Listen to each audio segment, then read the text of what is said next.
What we gonna do? I'm Tre Borden, your host, and this week is about performance and how it can be used to make change, powerful change, using your platform to create a world that you want to see. Today's guest is Tyler Matthew Oyer, and he is a performance artist, visual artist, and singer, songwriter, musician. He got a beautiful voice. I've had his song Cry on repeat for some time. It has really hit hard in these times where we are definitely seeing some stuff that is heartbreaking. And I've known him for a long time.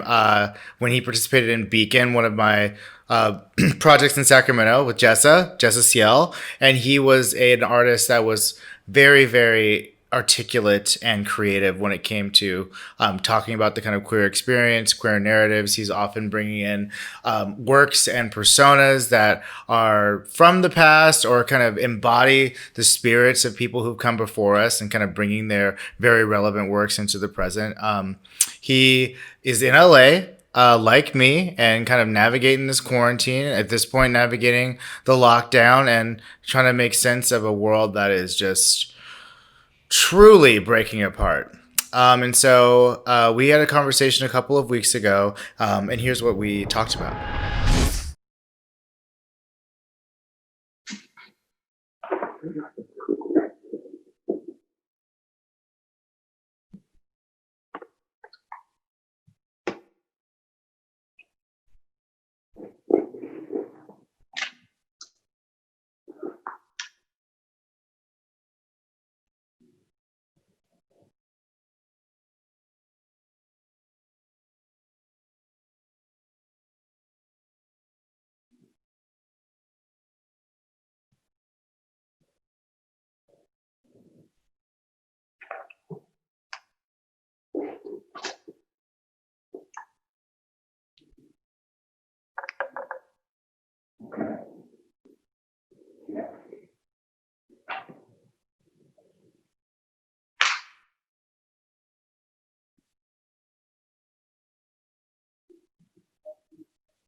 Tyler?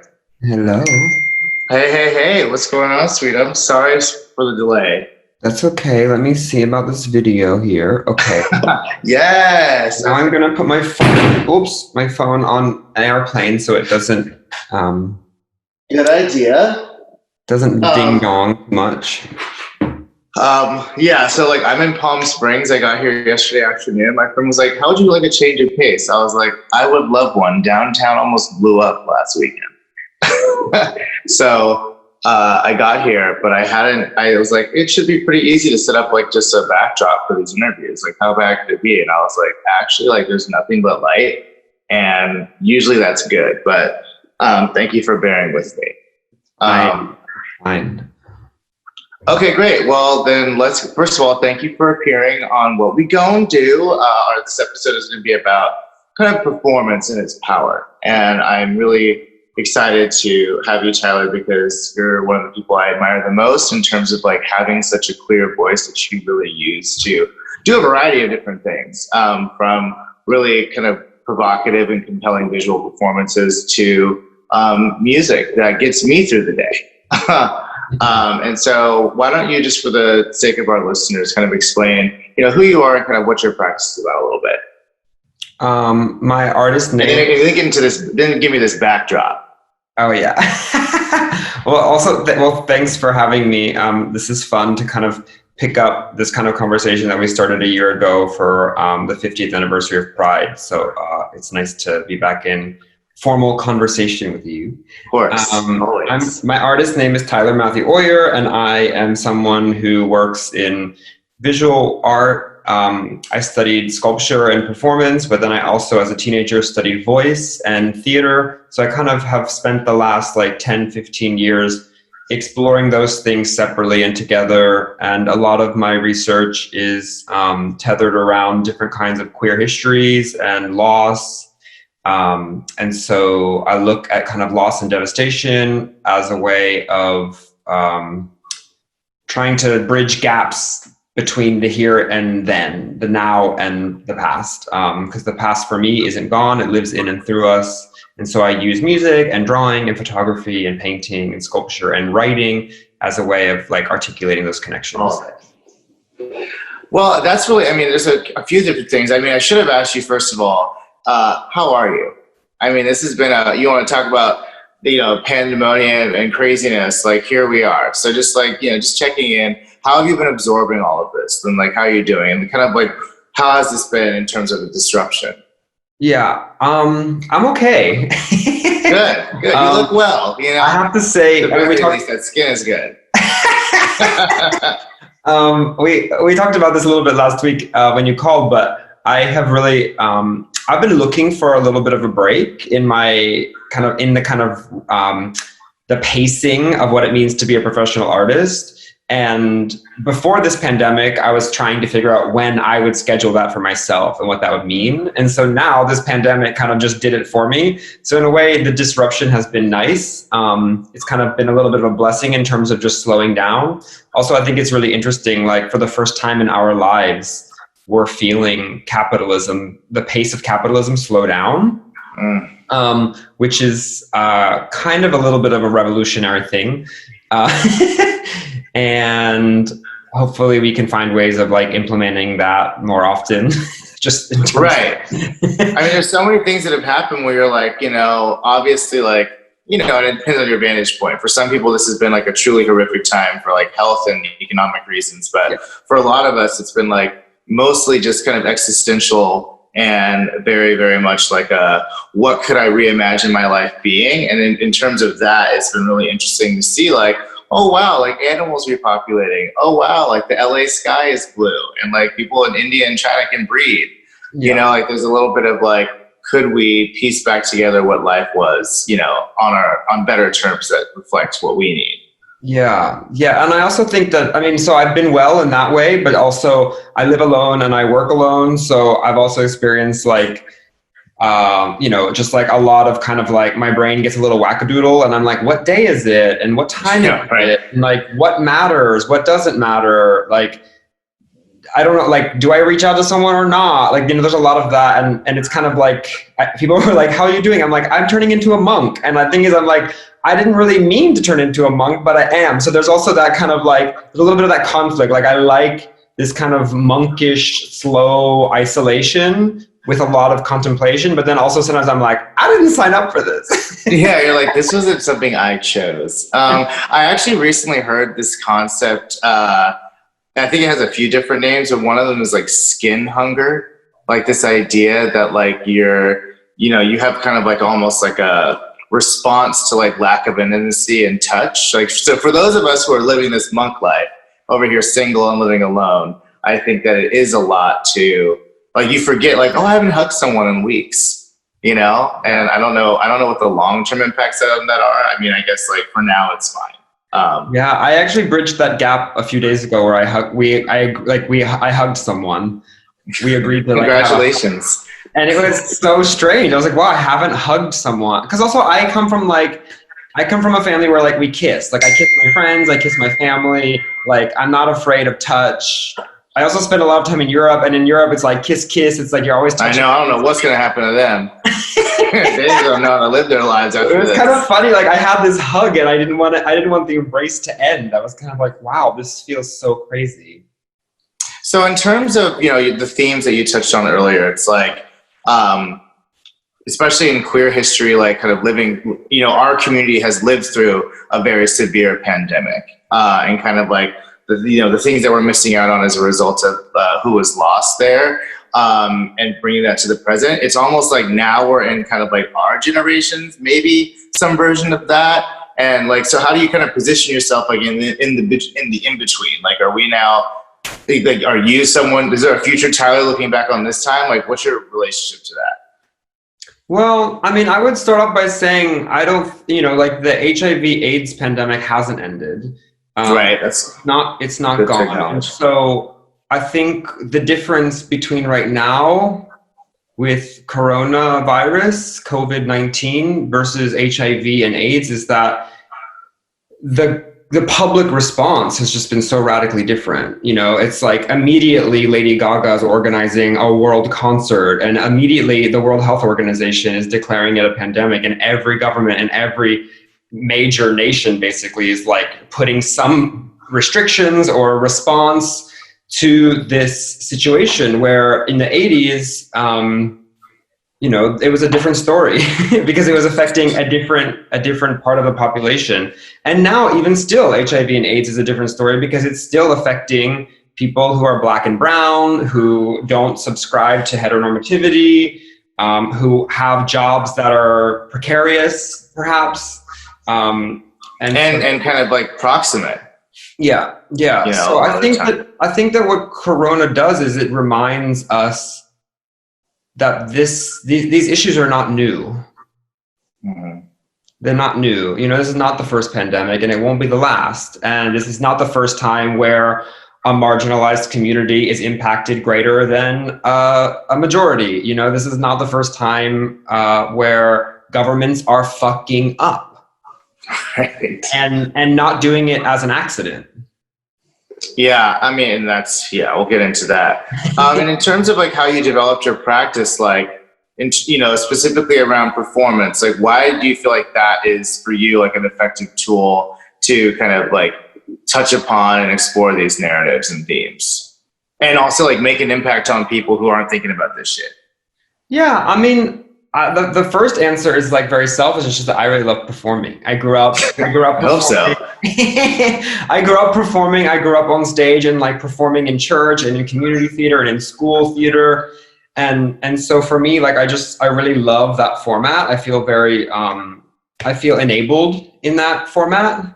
But then in terms of like, so that's kind of form, and then in terms of content, I don't know. I guess like the person that I always kind of lean back on is Brecht. You know, was like a German theater maker and writer from the first half of the 20th century. And I guess like what he says is like, if you can use theater to illustrate the problems of the present to the public, then they can think critically about it and potentially go beyond the theater and into their lives and change how they move and think through the world. And so for me, I guess it's like, it's a little bit pedagogical at this point. And also with theater, it's really nice because it's temporal. So you can actually reenact something. Like, what does it mean to reenact something or to enact something from the past? You know, and I mean, we see it in movies all the time. I mean, how many World War II movies do we have? You know, I truly don't know. Yeah. But I think that the space of theater can be, or like temporal. I also love like a shared event. I love bringing people together yeah. So that's. Well, yeah. Well, let's talk a little bit about that, because, you know, I mean, I guess we could get theoretical, but like typically for a performance to exist, there has to be an audience. And one of the things that has been truly disrupted, and, you know, we're still trying to pick up the pieces. I mean, that's what the point of the show is, like, how do we kind of still maintain the power of a relevant and poignant performance when we have now completely changed the landscape of how you view it. And so kind of talk to me a little about that. You know, I've been to your performances, and, you know, it's a communion of sorts, like not just with you, the artist, but even with the other people around us to kind of contextualize what we're experiencing. How are you thinking about that right now? How is that changing? Well, it's definitely changed. I mean, as I'm applying for unemployment and as I'm applying for like different grants for relief, I mean, the first thing I say is I make money in 3 ways: as a musician performing, as an experimental performance artist, and as like a visiting lecturer, educator, workshop person. And basically all of those possibilities are just indefinitely cut at this point. In terms of bringing people together in a space to experience something communally. Of course, we have Zoom, and we have all these different ways that people are getting super creative to try and keep their creative practices present. So I don't really know what it means for me. I think, as I said before, I think that I'm also taking this time to have a break of trying to figure out everything all the time. And I'm honoring that. So I haven't really figured out how this new social distance landscape is gonna how my work might, my work in music and theater and workshopping and teaching is going to be reimagined for this landscape. I'm more honoring the break, but at the same time, I'm like releasing a new music album, which is pretty fortunate timing because it's already done. And basically it all happens online anyway. Songs get released online, the videos get released online, the press happens online. The only thing that's on hold right now is like a live show. Sure.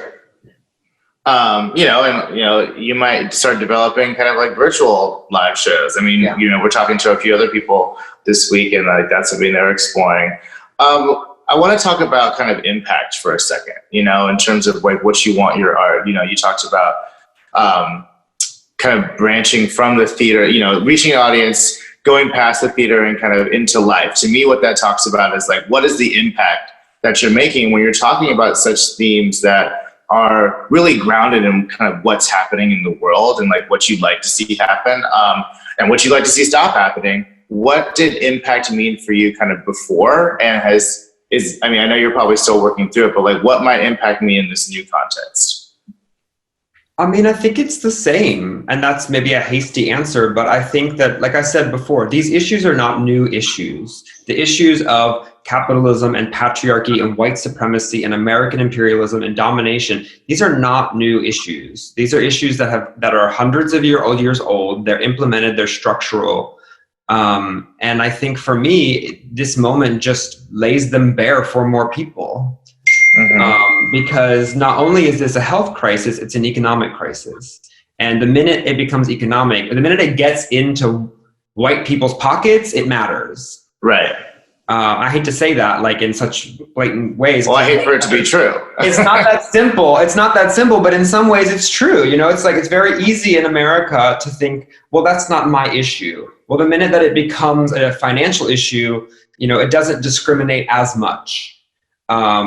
So I don't really know if the impact has shifted because of the pandemic for me. I think it just becomes way more clear, and hopefully more clear to more people. And maybe the impact for me is not so much about art, but it's more about like getting people out to vote, making people realize that like democracy is really on like 2% at this point. And if we're going to save it, like now like my phone constantly. Yeah, it might be on 1% at this point, depending on who you ask and what's going on. Well, I think that's interesting, right? Because I think that, when people think about like an art practice, it's not always kind of, there's not a clear link from like this performance or this piece or this artist to like a very tangible outcome politically, Do you think that a lot more artists in your position, or you specifically, like, do you want to are you trying to like, let me create a piece that's called Vote Bitch, like, you better vote, bitch. That makes me weak. Britney should have done that. But like, what role do you think you have or other artists have to play in kind of making that direct case? Or is it just to expose people to what's happening and they can make their own choice about how to kind of act on that? Well, I think the art world, I'm going to come at it from like the art world perspective. I think that the art world is very divided. I think there's a conservative art world that's very money-based, that's very object-based, that's very much about an economy. And then there's an art world that's very much about radicality and doesn't care about prices so much, and it's more about ideas and social engagement, social critique, bringing people together in different ways. That's not so much about the market, not so much about art fairs. So I think that in some ways, we're going to just see the divide become even greater, where it's like a lot of galleries are going to close. And so that means that the only ones that are going to survive are the ones that are already making all the money. And those artists are still going to be supported by those galleries. So I think the conservatism is just going to shift one way in the art world. And then in the other way, it's like more artists are going to make less money. So it's going to shift what the work is going to be. Because if you're not making money off your paintings anymore, maybe you're going to try and shift your focus. And maybe it does. We've already seen this in the past few years, especially since the last election. A lot more artists have gotten a lot more political, and there's been a lot more organizing. And we've seen the performance programs and the social engagement really become one of the forefront programs in most of the major museums, and which brings up museums and funding cuts and all these issues. And I think that all these institutions really need to shift what their purpose is at this point. Mm-hmm. Well, it's like, how do you prove you're essential? You know, it should be for them as well as us. And also, if you are a place that's claiming radicality and a place of discourse and of community and of inclusivity and of decolonializing, and if you're using queer inclusivity, if you're using those terms, like, they cannot just be buzzwords. They have to be enacted. It cannot just be marketing. Mm-hmm. And so I think we're going to see, hopefully we're going to see more of a shift in regards to those things. What was the question? Oh, I was just asking you if the people that are practicing art are going to start using their art much more pointedly politically, I think was my question. But I mean, it really just comes down to kind of like, you know, people who are building a platform for themselves and people who are kind of using that platform to make a political change. I think that like their role is very clear in this type of context, because like if you're building a platform and you say you're about change, whether you're a museum or an artist or an activist, and you're not shifting what you do to meet the needs of that time, then like you're going to be less relevant, and like the impact you're going to make is going to be much more limited. Because the other side of it is there's people out here who are just performing, who are supposed to be doing the things that are really substantive policy making and kind of help. Like, you know, thinking of politics as theater. You know, you have a Trump, you have someone who's acting like a president, whatever that fucking means to them. What is that like to see for you as someone who also, I mean, I don't know that he would call himself a performance artist, but like, to me, that's what he is. He's certainly not serious. Well, I mean, he definitely has a persona that's crafted over decades that has, I mean, he's definitely got his methods. Yes. I guess the other thing that comes up for me in terms of like art and politics is it's also very hard. It's not very hard. Sometimes for me, I have a hard time reconciling in myself a belief in democracy and having like a real radical queer spirit. Because I don't really believe in the system that we're in, but also I'm not so much of an intellectual elitist egotist that I would be like, I'm not going to vote. I don't believe in it, because it does affect me and it affects other people. And I remember a quote that always comes up from Angela Davis during the last election, where she said, I think she was on Democracy Now! Maybe, and she was saying like, do I like Hillary Clinton? Absolutely not. But am I such an egotist that I wouldn't vote for her? And know that I'm risking Trump getting in office? No. And I think that that's the kind of paradox. Like, we don't necessarily, like, I'm not excited about Joe Biden at all. I'm not excited about government in general. You know, there's maybe like three or four people. Yeah, there's maybe 3 or 4 people that I'm like, they seem pretty cool, and they're not they're not corrupted yet. You know, there's like that kind of thing. I mean, I guess I'm a bit of a pessimist when it comes to like the illusion of democracy that we have in this country. But at the same time, I do feel a responsibility. You know, like I cannot just sit in a kind of like art studio and critique the hell out of America and then not really feel like I have that I have no responsibility to action. Right, or like kind of stake in the game or skin in the game. You're like, y'all do you. I'll just be over here in my art studio that, you know, also lives in this society. Exactly. And I think that that's a lot of what people are thinking of as well. It's like, you know, separating art from the artist, or art from like the context or the people or the place it's made or the people it's made for. It's like all this stuff is, I think, really all the adornment and kind of like other things are being stripped away, and you're just left with like, what do we want to happen? I mean, talk about Joe Biden. I mean, this is someone where if you told me 3 months ago that I would be like a strident Joe Biden supporter, I would have been like, you're fucking insane. Because it's literally, but if you'd also told me that there would be a thing that came around and I wouldn't be thinking about the presidential election for a few weeks, I would have also told you like, that is literally not possible. And so what this has done is it's really kind of shifted everything that we're conscious about. And I don't know, it's like, it's really destabilizing and kind of scary, because you're also realizing the stakes. And so like when you do think about kind of the future in terms of like where you want to go or how you want to reach people, like how has this impacted that, or do you even know that yet? Like, do you have an interest like now, like for instance, what we're doing right now, I would have never told you like, you know what, 2020 is going to be when I become a YouTuber.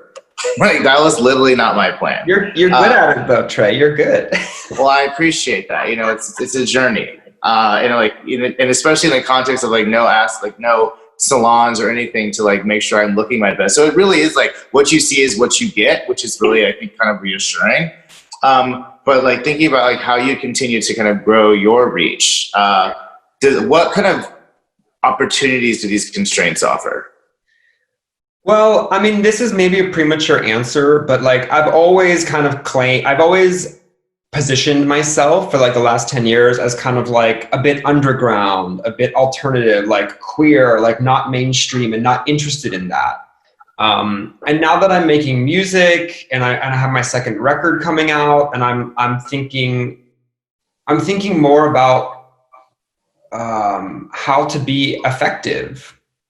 Because I also think a lot of people have very large platforms and they don't speak to the issues that are really real, and they speak to them when it's sexy, when they can look like a hero. Sure. You know, it's interesting, like my whole thing with like Lady Gaga doing the world whatever concert is like, I'm like, wow, people cared. The world cared whenever Notre Dame was on fire. The world cared during coronavirus, but like what pop star, what major, like millions of followers pop star was doing anything for Flint, Michigan?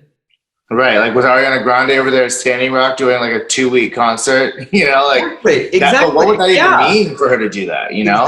Exactly. And I think that like for me, I'm thinking about what does pop look like for me or something like that. Like, what does it look like to maybe try to be a little bit broader in my intention in terms of like, I don't want to just feel like I'm existing in this alternative performance scene. What does it look like to kind of do a little bit of a crossover in order to make the politics more effective?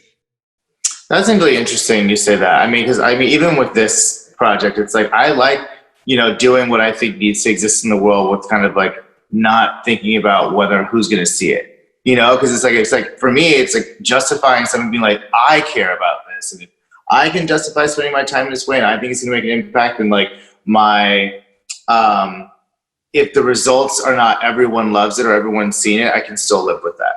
You know, but then you start to be like, well, I am actually quite talented at a bunch of different things, and it matters what I spend my time doing in terms of like what might be impacted. So maybe I do need to spend more time thinking about like, how do I spread my message the widest? Like that's where these and I think that it also comes to audience too. Like I think people actually care. Like if you present them with an issue and you present them, I mean, it's very different to be a 15-year-old now than it was when we were 15 years old.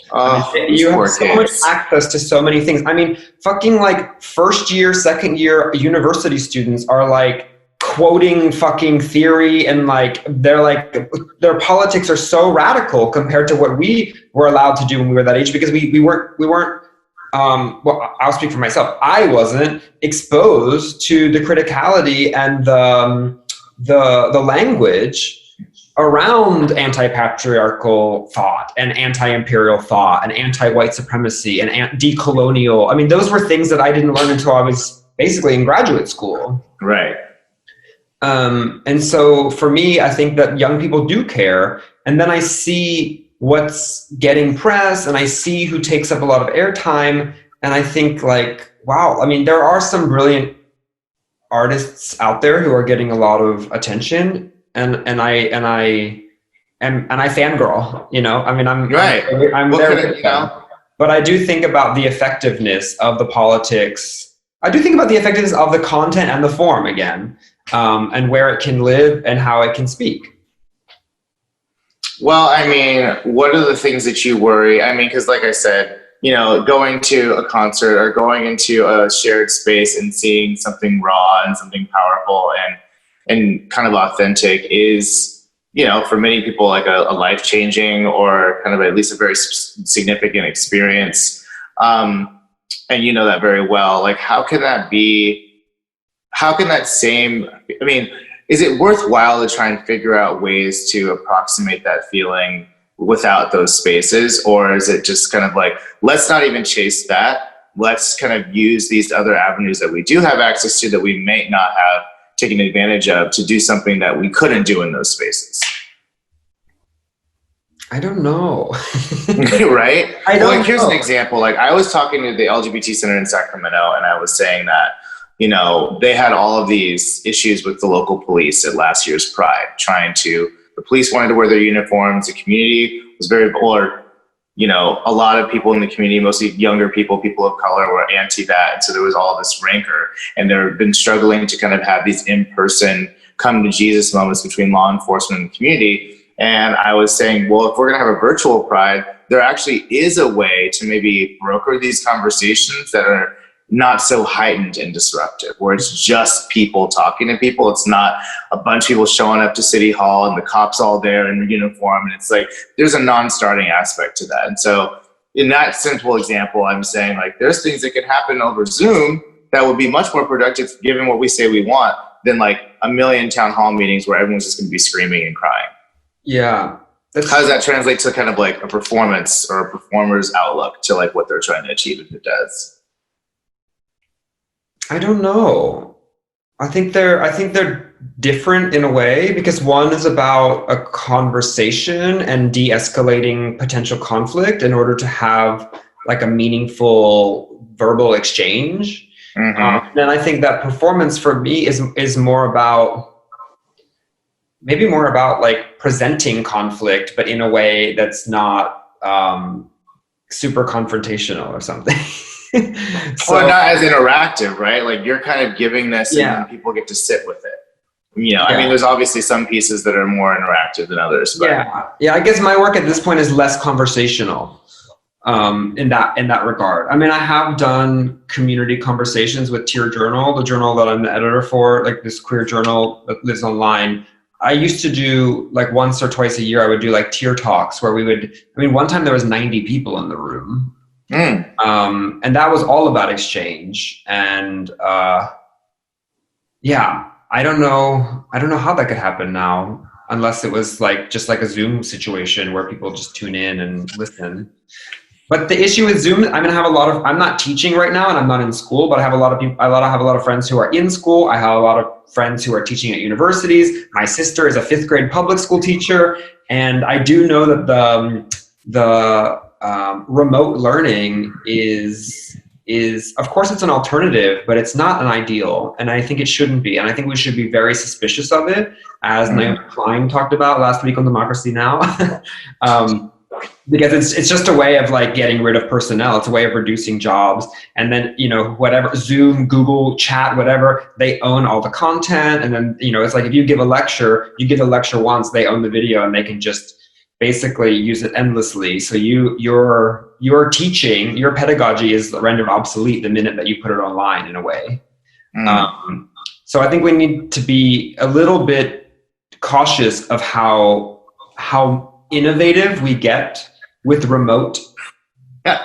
You're like, don't innovate yourself out of a job. Yeah, or don't innovate don't sell everything that you do to these corporations. Yeah, and that's really, that there's a bleakness to this life that we're living now. That's just, it seems like there's nowhere to run, because you're like, okay, I give up this, like, I'll just do this. Well, that's gonna, sooner or later, that's gonna have the same issues. And I mean, I guess, this is not even a kind of practice related question, but more just like a personal related question. Like, how are you kind of coping as someone who likes to live life with their eyes open? I think a lot of people are really struggling now because they make themselves so busy and they do these things without thinking. So they are not forced to kind of sit down and be like, oh my God, I think that for those of us who think that we're a little bit more self-aware all the time, this has been less of a major shift, but also just a very, at times, dispiriting realization that like we are fucked in many ways without a lot more things like this happening. So kind of like, how do you keep yourself not feeling that way all the time? Well, I think a few ways. The first way is it's interesting how my friendships in LA and my friendships all over the world, everyone's experiencing a version of this at the same time. And so in some ways, it's allowed us to connect, both in terms of a kind of emotionality, but also in terms of time. Like, people have more time to do things like this. Like I had Skype friend hangouts that basically were things we wanted to do for years. We just never had the time or made the time to do it. Where now it's like, oh, actually everyone is slowing down. Everyone has got this kind of a level of loneliness or isolation that, or they just need to get away from their partner who they're stuck with, or their family who they're stuck with. And so it's been nice to just be like, hey, do you want to Skype now? And it's normally like, yeah, I can do that. Another thing is that I do have like a really supportive family, and they're all in Pennsylvania while I'm in LA. They're quarantining, or they're isolating together. And so I do talk to them a lot, which is quite nice. And then the third way is that I got this random ding ding on my phone, and it was an invitation to like a 21-day meditation practice, which I've never done. I've never been against it, but I've never kind of been like, yeah, I want to start a meditation practice. And I did the 21-day meditation, and that was a really nice touch point. Especially for those days where my mind really just got like really loosey-goosey and was like, what, like, am I hungry? I'm not hungry. Like, I'm kind of tired of watching Netflix. Like, my eyes are tired of reading. Like, I already exercised. You know, when you kind of run down the list of things to do, like, should I take another shower? You're like, but then it was nice because the meditation practice became this touch point of being like, okay, no, now is the time. And sometimes I would do it in the morning with my coffee. Sometimes I'd do it at night before bed. Sometimes I would do it around 4 o'clock when I was having the afternoon anxiety of just kind of feeling like, you know, the morning is over. I don't really want to drink any more coffee, but it's not really time for a beer. Right. You're like that weird. And then also like, should I have another beer? You're like, does it matter? I mean, I've seen many a tweet that's like, you know, 9 a.m. has become finish my wine from last night when I passed out at the couch time. And I'm like, you know, honestly, like whatever works for you, I'm not here to judge you. My phrase that I think I've used the most during this period is dig in. Like, it's like if someone wants to like be like, oh, I'm baking bread, I'm planting a garden, I'm like, I don't know, dyeing my hair every 2 days, like starting a podcast, a YouTube channel. I'm just like, dig in, girl. Just dig in. Like, whatever it is you want to do right now, dig in. I mean, I would actually say, like, you know, it's ironic that we're here kind of under the guise of talking about performance, because I feel like a lot of people, like, without the structure of their lives have like become like performing one's life in some ways. You're like, what actually is my life? Like, I don't know what this, like, you're kind of an astronaut floating in space. So you're kind of like, fake it till I make it. Like, this is like, what, like, is there kind of any kind of surreal elements like that for you where you're like, I'm kind of just like, I'm going through the motions of creating something because like, but it's actually my life. Yeah. I mean, I think for me at first, I used to say, I said this to everyone. I'm like, I live alone. I work alone. And I'm used to spending like most of my hours in the day alone. There are moments where I spend time where I spend a lot of hours with people, like when I'm on tour, when I'm doing a project. Also, I love my friends, but it's kind of like I spend most of my waking hours alone anyway. And so in some ways I was like, this doesn't feel that different. But then when the mind starts to wander, you're kind of like, oh, wait a minute, I really feel like I should connect with someone. Or like, I haven't left the house in days. Like those kinds of things where you're kind of like, or you're just like, I don't even know what day it is. Yeah, well, that's what I mean by the floating. You're just kind of like, what are the usual anchor points of my life? Like working towards an event, or working towards a lecture you need to give, or working towards to a flight. Yeah. You know, I mean, like, you're an artist who I see, like, who is always not in LA. You know, like, yeah, I mean, you're like me, or the way we used to be, I should say. And so how is that? I mean, because I think a lot of, like, you're one of the artists I know that has such a good global network of collaborators and kind of people that inspire you and audiences that you like to reach around the world. So, like, how is that? How will it feel to be much more housebound or maybe even domestically bound?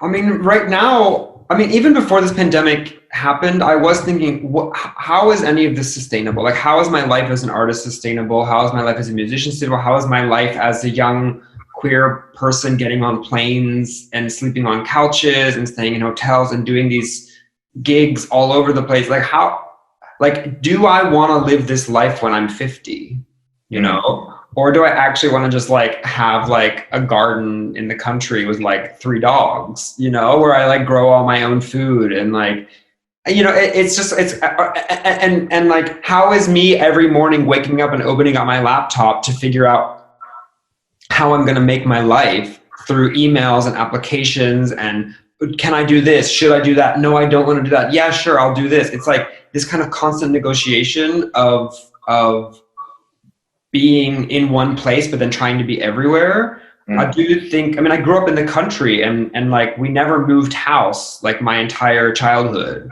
And my parents still live in that town. And but they're quarantined in that place? No, I mean, they moved after my grandparents died, but like, they're still in the same zip code. And so there's the thing too of like I love to be all over the place, but then I just wonder how long I'm going to love to be all over the place.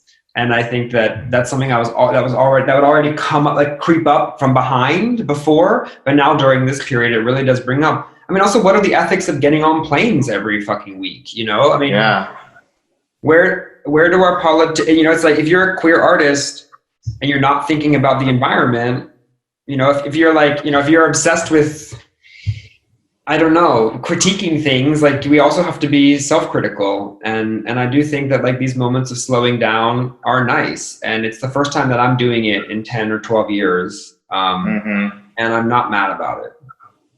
Well, I mean, it's like we're so busy doing the things at times that it's hard to think about how you're doing the things, you know? And so I think that this has given us a lot of time to be like, are we in alignment?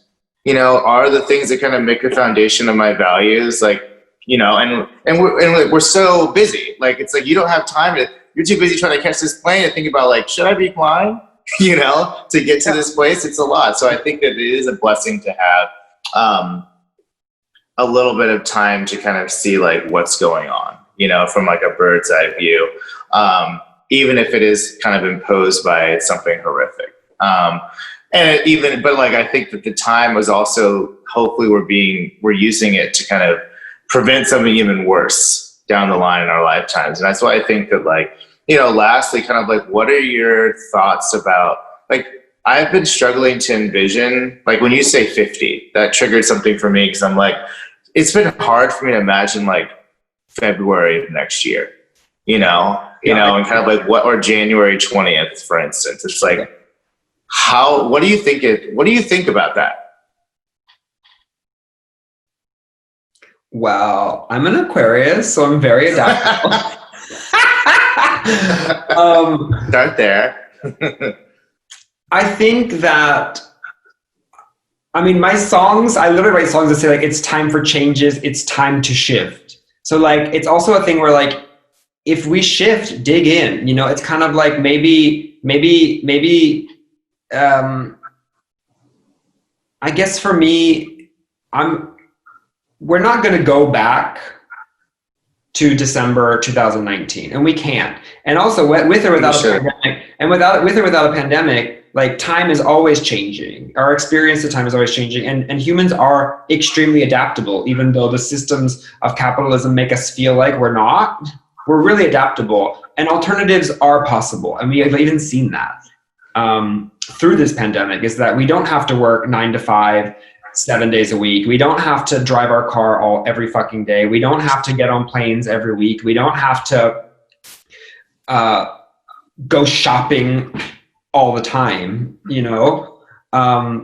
It's possible. Also, we also have governments that are filthy rich with our tax money that they can also give back to us to relieve the pressures of what it means to be a citizen in that society. And it's interesting too how like the United States is the richest country in the world, but yet we're doing the least for our people compared to other industrialized nations.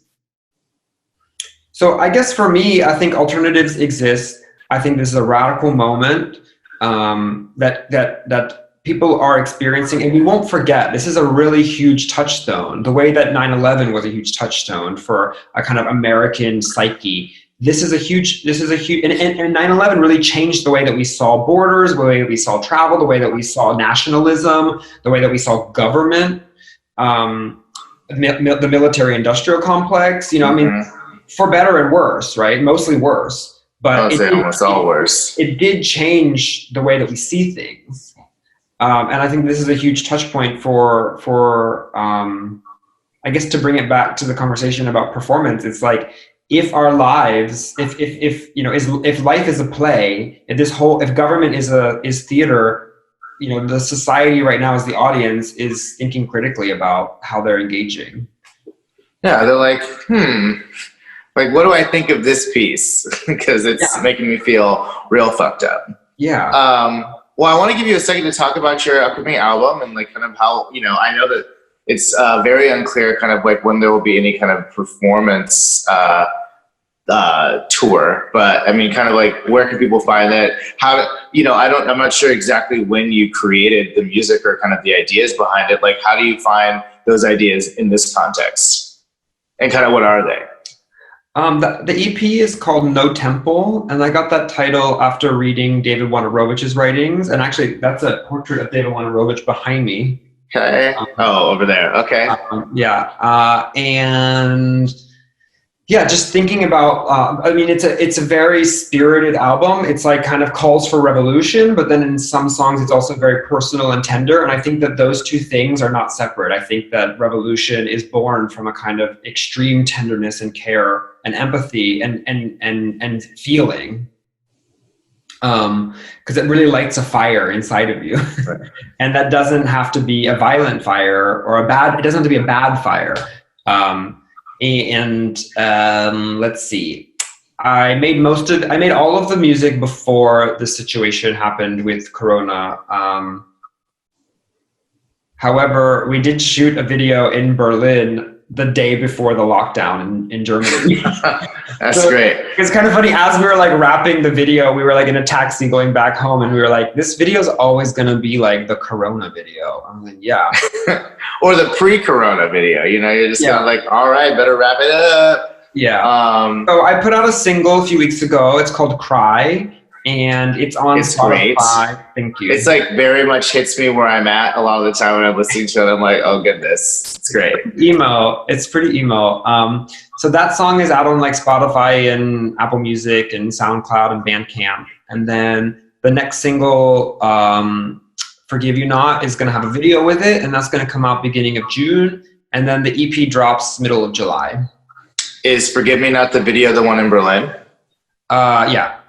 Okay, great. Well, I can't wait to see that. I mean, it's good that, you know, things are able to move forward for you, even during this. It is fortunate to already have something in the can, you know, that is ready to go. So thank you so much it's always such a pleasure to see your face and talk to you and hear all these extremely intelligent things and critical things. I think that it's a lot for people to think about, because I think that you have to start looking at what's going on around us as something that you're not just an audience member, right? Like, people are, you know, obligated to do something about what they see and become a performer in their own right. So I think this is a critical conversation.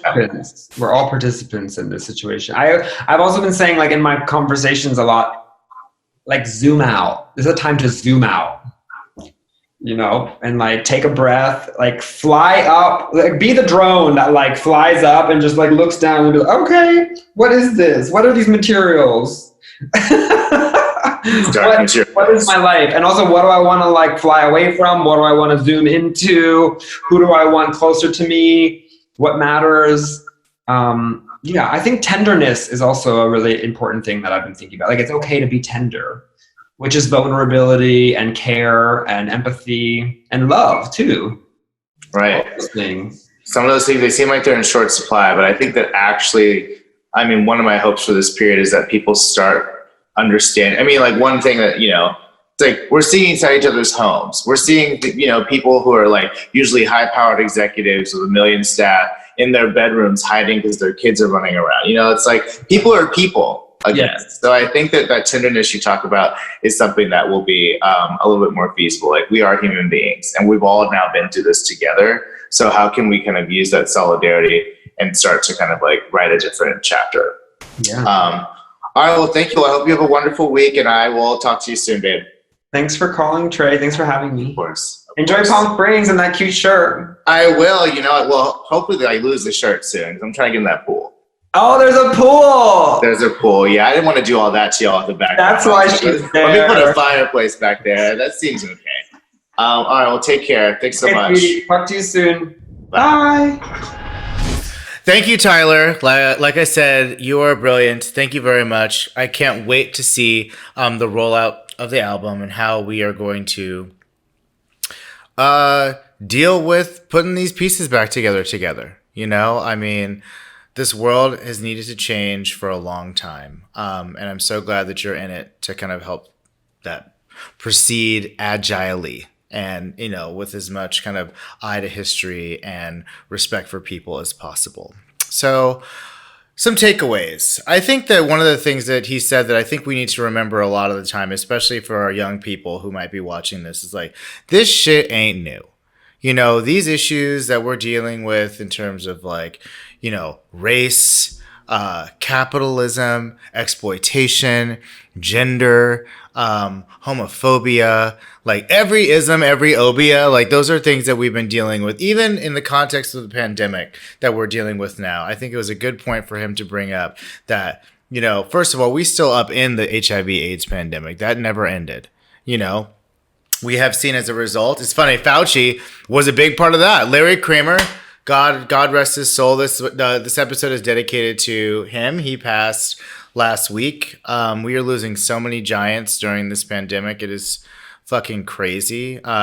You're kind of I talked to a friend and she said, you know, you're kind of always in this constant state of grieving. So when something happens, someone dies, instead of being kind of like, oh my God, this is crazy, it's kind of just like, you know, light another candle. You know, we sit in vigil this whole time. But anyways, I think that it's really important to believe that, like, so Fauci and Kramer were huge rivals in the 80s and 90s when they were trying to convince the kind of Food and Drug Administration, CDC, all of them to kind of take this shit seriously. And here Fauci is now, you know, 30 years later, 40 and maybe almost 40 years later, the face of our response to COVID-19. That's just like a kind of specific example of that these themes are not new. These issues that we're grappling with are not new. The response that we can have can be new. The coalition that we can form to fight them might be new. And I think a lot of the ways that it'll be new is that we're going to be able to kind of take the lessons and the partnerships that we've learned or didn't learn in the previous crisis or when this previous issue was at the forefront, and we can use those tools to fight it now. So don't think that this is the first time we've seen racism or brutality. I mean, you already know it's not, but I think that looking to the past can be a very useful tool as we examine how to kind of frame our responses. Another point that he made, especially talking about kind of theater and its role in forming, kind of bringing issues to the public in a way that they can digest and understand and critique and debate. And then people can kind of go home and think about how they can put those ideas into practice in their lives. And I think that we're seeing so much of that, no matter if it's theater or, you know, visual art, music, media in general, TV, film, podcast, web series, whatever it is. I think that there is a really important opportunity to, because these things that we're grappling with seem so intractable. They seem so permanent. You know, like no matter what I'll do, it's like whack-a-mole. You know, you can't catch them all. You can't beat them all. You know, no matter how many wins you might have, they're going to come back stronger and bigger, and it can be overwhelming. And so I think that when you look at statistics and when you look at the size of some of these problems, that's not an irrational response to think that this is something we can't fix. But I think when you engage with art, and really good art and really good artists are able to kind of frame what they're working on in the context in which it's made and for whom it's made and when it's made, and let people kind of deal with it and interpret it. And then let that dictate their behavior and their framing of these issues. And so, artists like Tyler who are able to kind of reach into the past, bring it into the present with their work, to spark a conversation, and then allow the audience to go home and say, hey, what can I do? He was saying some real ass shit there about organizing, or about kind of queer liberty, or about gender. And, I've had some of these ideas of my own swirling around. So it was really, really helpful to see that performance and really crystallize some of the things that I think I need to be being more vocal about and kind of taking more action on. So that's another really good point. And I think lastly, dig in. This last several weeks, last several months, oh my God, what am I even talking about at this point?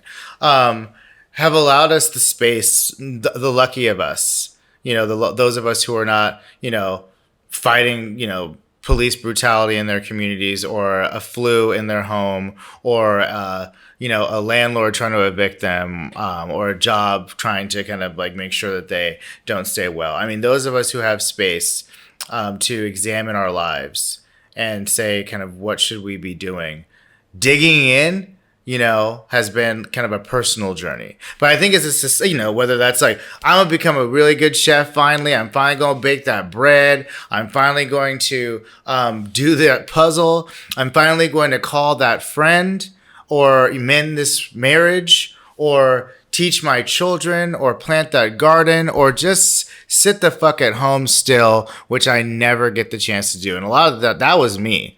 A lot of this time was kind of me, kind of like Tyler, just saying, hey, I needed a break, actually, and I needed to spend time with me. I mean, Tyler, that's not his problem. He has no problem staying home alone.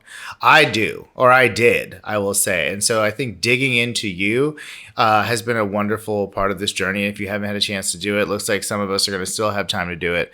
It's not too late. But as a society, digging in, or as a community, we need to dedicate ourselves to triple efforts to change the fuck out of this society, and there are already efforts underway to kind of address some of our most horrific and, seemingly ever-present problems. But, and Trump, and this presidency and some of the things that he's like, some of the grenades that he's launched, and the kind of these raccoons he's fucking shaking up in a bag and let loose in society.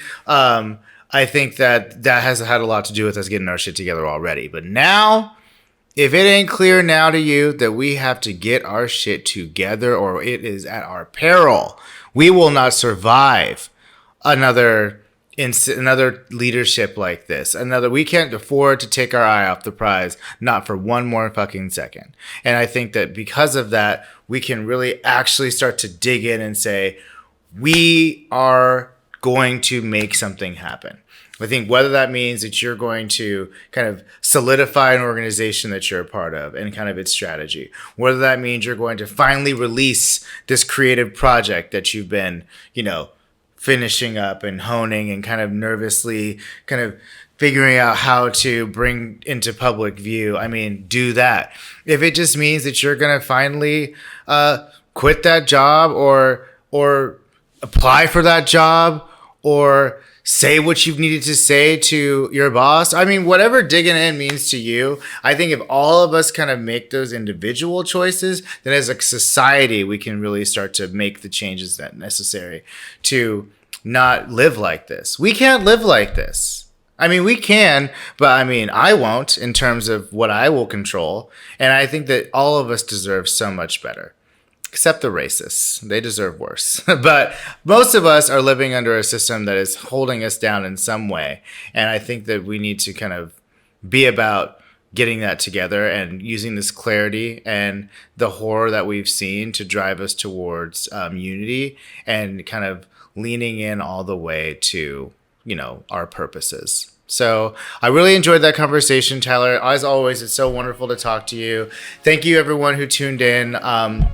Please check back tomorrow, which will be Thursday's episode of What We Gonna Do Performance, when we talk to Queen Amore. You definitely won't want to miss that. Thanks again. This is Tre, your host. Have a great day.